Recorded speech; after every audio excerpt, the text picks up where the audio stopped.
১৯তম শিক্ষক নিবন্ধনে এনটিআরসি এর নতুন দুর্নীতি। আসসালামু আলাইকুম সম্মানিত ভিউয়ার্স, যারা ১৯তম শিক্ষক নিবন্ধন সার্কুলারের জন্য অপেক্ষা করতেছেন, তো আজকের এই ভিডিওটি তাদের জন্য। আজকের এই ভিডিওর মাধ্যমে আপনারা জানতে পারবেন যে ১৯তম শিক্ষক নিবন্ধন সার্কুলার কবে প্রকাশ করা হবে, ১৯তম শিক্ষক নিবন্ধন সার্কুলার নিয়ে কী দুর্নীতি করতেছে এনটিআরসি এবং ১৯তম শিক্ষক নিবন্ধন সার্কুলার প্রকাশ করতে তারা কেন এত সময় লস করতেছে প্রার্থীদের। তো আজকে আমরা এই সম্পর্কিত বিস্তারিত কিছু তথ্য আপনাদেরকে দেখিয়ে দেব। তো আমরা ইতিমধ্যে বিভিন্ন গণমাধ্যম এবং পূর্বের সার্কুলারগুলি অ্যানালাইসিস করে যে বিষয়গুলি দেখেছি আমরা সেগুলি আপনাদেরকে বিস্তারিত আলোচনা করব। আপনারা এখানে দেখতে পাচ্ছেন ডেইলি ক্যাম্পাসে বলা হয়েছিল ১৯তম শিক্ষক নিবন্ধনের বিজ্ঞপ্তি কবে জানালো এনটিআরসি। এইখানে তারা কিছু বিষয় সংশোধন এবং নতুন পলিসি সৃষ্টি করেছে এবং পলিসিতে কি দুর্নীতি আনতেছে আমরা সেগুলি আপনাদেরকে ব্যাখ্যা করব। এবং আমরা দৈনিক শিক্ষা থেকেও জানতে পারছিলাম ১৯তম শিক্ষক নিবন্ধনের বিজ্ঞপ্তি নতুন বছরে, এবং কালের কণ্ঠতেও আসছে ১৯তম শিক্ষক নিবন্ধনে আসছে পরিবর্তন জানালো এনটিআরসি এর চেয়ারম্যান। তবে সেই চেয়ারম্যান বর্তমানে পরিবর্তন হয়েছে। তো আমরা বিষয়গুলি অ্যানালাইসিস করেছি এবং খতিয়ে দেখেছি যেখানে শিক্ষক নিবন্ধন মূলত এনটিআরসি মেনটেন করে, তবে এনটিআরসিকে মেনটেন করে হচ্ছে শিক্ষা মন্ত্রণালয়। তো শিক্ষা মন্ত্রণালয়ের নির্দেশে এনটিআরসি কাজ করে থাকে, তবে কিছু কাজ এনটিআরসিরা নিজেরাই করে এবং শিক্ষা মন্ত্রণালয়ের কাছ থেকে অনুমোদন নেয়। যেরকম ছেলে বাপের কাছ থেকে অনুমোদন নিয়ে কাজ করে, ঠিক তেমনি শিক্ষা মন্ত্রণালয় কাছ থেকে অনুমোদন নিয়ে এনটিআরসি কাজ করে থাকে। তো আমরা যে বিষয়গুলি জানতে পেরেছি যে নতুন করে তারা যে পলিসিটি সৃষ্টি করতেছে, আমরা যে বিষয়টি জেনেছি যে পলিসির মাধ্যমে ব্যাপক দুর্নীতি হওয়ার সম্ভাবনা রয়েছে, যেখানে আমরা দেখেছি এনটিআরসি এর ১৮তম শিক্ষক নিবন্ধন সার্কুলারটিতে ভাইভা নিয়ে ব্যাপক দুর্নীতি এবং অভিযোগ উঠে এসেছে। এরই ধারাবাহিকতায় তাদের নতুন পলিসির মাধ্যমে দুর্নীতির সিস্টেমটা পরিবর্তন আনতে চাচ্ছে। যেরকম আমরা ইতিমধ্যে জানতে পেরেছি যেখানে ১৯তম শিক্ষক নিবন্ধন থেকে কোনো লিখিত পরীক্ষা থাকবে না, অর্থাৎ ১৯তম থেকে শুধু প্রিলি পরীক্ষা থাকবে। যেরকম আপনার সাবজেক্টিভ প্রিলি পরীক্ষা হবে ১০০ মার্কের এবং ৪টা বিষয়ের উপর এমসিকিউর উপর প্রিলি পরীক্ষা হবে। অর্থাৎ এনটিআরসি এটার মাধ্যমে ব্যাপক একটি দুর্নীতি নিয়ে আসতে চাচ্ছে। কিভাবে আমি এই বিষয়টা আপনাদেরকে ব্যাখ্যা দিচ্ছি। যেরকম এনটিআরসি এর অভ্যন্তরীণ বিষয়গুলি যদি আপনারা খতিয়ে দেখেন তাহলে দুর্নীতির একুল উকুল বের করতে পারবেন না, কারণ দুর্নীতি কী পরিমাণ দুর্নীতি হয়েছে, দুর্নীতির সমুদ্র রয়েছে এনটিআরসি এর মধ্যে। কাজে তাদের এই দুর্নীতিকে যদি বন্ধ করতে চান তো সেক্ষেত্রে অবশ্যই তাদের এই নতুন পলিসি যদি চালু থাকে তাহলে আরও ব্যাপক আকারে দুর্নীতি প্রসারিত হবে। কারণ আমরা জানি মানুষকে প্রার্থীদেরকে একজন প্রকৃত মেধাবীদেরকে মূল্যায়ন করতে হলে তাদেরকে এমসিকিউ ভিত্তিক লিখিত ভিত্তিক উভয় ভিত্তিতে মেধার মূল্যায়ন করতে হবে।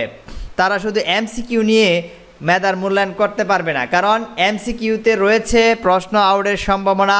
আমরা দেখেছি বিসিএস পরীক্ষার মধ্যেও প্রশ্ন আউট হচ্ছে, মানুষ বিসিএস পরীক্ষা দিচ্ছে প্রশ্ন আউট করে টাকা দিয়ে।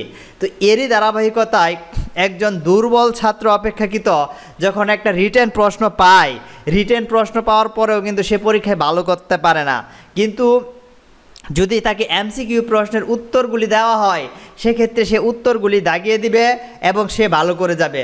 অর্থাৎ মেধাবীকে পিছে ফেলে সে কিন্তু চলে আসতেছে আগে, কারণ সে পরীক্ষার আগে প্রশ্ন পাইতেছে, এমসিকিউর অ্যান্সার পাইতেছে। কাজেই এনটিআরসি তারা এমসিকিউ ভিত্তিক পরীক্ষায় নিয়ে আসতে চাইতেছে। তারা এমসিকিউ ভিত্তিক কেন নিয়ে আসবে?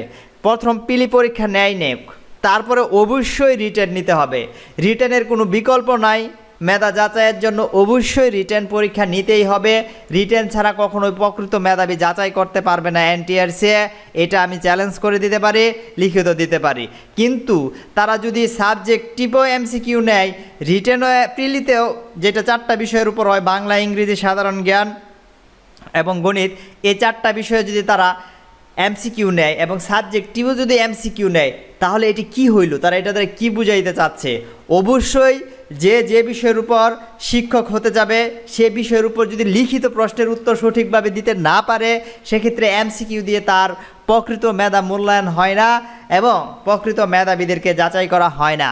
এটার মধ্যে আরও বৈষম্য সৃষ্টি হবে, আরও দুর্নীতি সৃষ্টি হবে। তাদের অভ্যন্তরীণ বিষয়ে এমসিকিউর মাধ্যমে তারা প্রশ্ন বিক্রি করেও লক্ষ লক্ষ কোটি কোটি টাকা ইনকাম করবে। এটা হচ্ছে তাদের একটা পলিসি।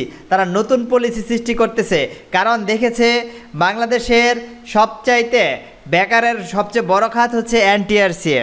এনটিআরসিএতে প্রায় দেখা গেছে 20 লক্ষ প্রার্থী আবেদন করে। তো 20 লক্ষ 25 লক্ষ প্রার্থীদের মধ্যে এইখানে দুর্নীতি করে এমসিকিউ প্রশ্নগুলি আউট করে বা অনেকে বিক্রি করে আমরা দেখেছি প্রায় 20 লক্ষ 25 লক্ষ টাকা করে তারা এক এক প্রার্থীদের কাছ থেকে নিয়ে চাকরি দেয়। বিসিএসে বের হয়েছে, আমরা দেখেছি। এরকম আরও দুর্নীতি তারা প্রশস্ত করার জন্য কিন্তু এই সিস্টেমটা তারা চালু করতেছে, কিন্তু এটা আমরা কখনোই হতে দেব না। আমাদের পূর্বের যে নিয়ম ছিল, প্রথমে প্রিলি হবে তারপর রিটেন হবে, এই নিয়ম অনুসারে কিন্তু হতে হবে। যতই দিন যাচ্ছে দুর্নীতির পলিসি সিস্টেম পরিবর্তন হচ্ছে, অর্থাৎ তারা জনগণের চোখে ধুলা দিয়ে নতুন পলিসি সৃষ্টি করতেছে। প্রার্থীদের চোখে ধুলা দিয়ে, প্রকৃত মেধাবীদের চোখে ধুলা দিয়ে তারা নতুন পলিসি সৃষ্টি করতেছে, তাদের টাকা ইনকামের ওয়েটা আরও সহজ করতেছে। এটা কখনোই করতে দেওয়া যাবে না।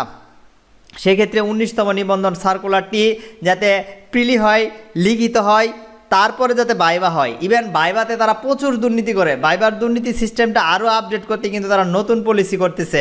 কিন্তু আমরা ভাইবাতে তারা প্রয়োজনে ভাইবা না নিক, এতে কোনো সমস্যা নাই, কিন্তু তারা প্রিলি এবং রিটেন এই দুইটা বিষয়ের মাধ্যমে মূল্যায়ন করে কিন্তু তারা প্রকৃত মেধাবী মূল্যায়ন করতে পারবে। কাজে আমরা বলতে চাচ্ছি যারা 19তম শিক্ষক নিবন্ধন প্রার্থী রয়েছেন, এনটিআরসি এর যে নতুন পলিসি সেটা আমরা মানব না, কারণ ওই পলিসির মধ্যে রয়েছে দুর্নীতি। আপনার যে মেধা, আপনি যে পড়াশোনা করতেছেন, এটার 5 পয়সা মূল্যায়ন থাকবে না যদি তারা পরীক্ষার আগের রাতে প্রশ্ন আউট করে দেয়। সুতরাং এই বিষয়টা আপনাদেরকে অবশ্যই অবগত হতে হবে।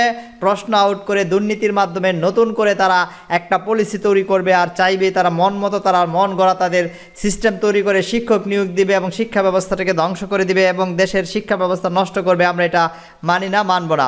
সুতরাং আমাদের যে দাবি, সামনে শিক্ষক নিবন্ধনের 19তম সার্কুলারটি অবশ্যই প্রিলি নিতে হবে, রিটেন নিতে হবে, তারপরে প্রয়োজনে তারা ভাইবা নিক, কিন্তু ভাইবার দুর্নীতি তাদেরকে বন্ধ করতে হবে।